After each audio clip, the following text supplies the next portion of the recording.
But I do think Taiwan Semiconductor is the strongest semiconductor company on earth. So I'm a big admirer of what they've achieved. It's just incredible what they've achieved.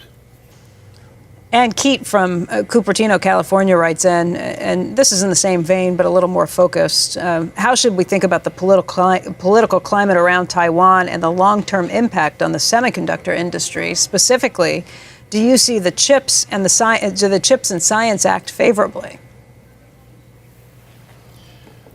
Well, the semiconductor industry is a very peculiar industry.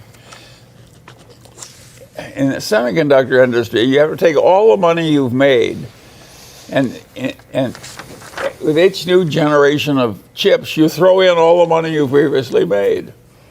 So it's compulsory reinvestment of everything if you want to stay in the game. Naturally, I hate a business like that. At Berkshire, we like a whole lot of surplus money to come in that we can do something else with.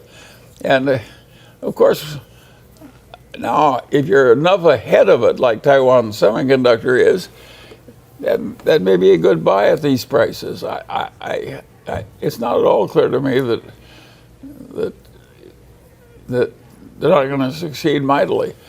But it's a difficult. It's a business with enormous promise for the big winner, but it's a difficult business in requiring everybody to keep increasing the bets on and on with all the money, and so it's not perfect, that semiconductor business. But remember when Intel owned the world? Intel was once the Taiwan semiconductor business of the world. Yeah. They invented the damn business, and they dominated it for decades. And it's not clear to me that Intel's going to have a very decent semiconductor business, getting as far behind as they are now. My answer is it's not so damn foolproof as it looked.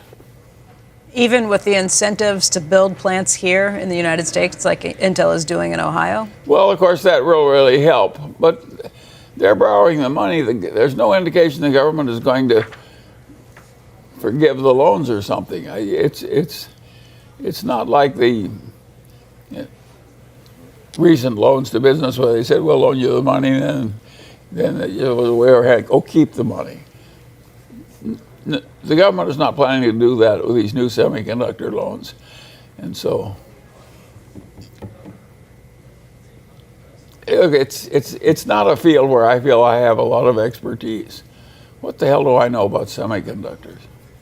Do you worry about any conditions that the government would put on companies that end up using any of that money, with semiconductors or anything else?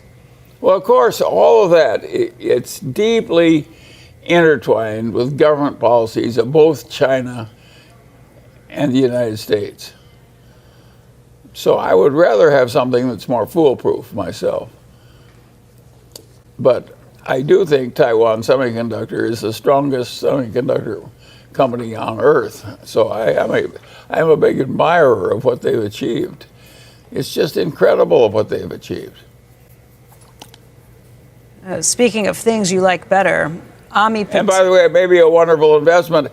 The fact that I don't like it because I'm an old man and I don't like learning new tricks, that doesn't mean it isn't right for some younger person that understands it better than I do.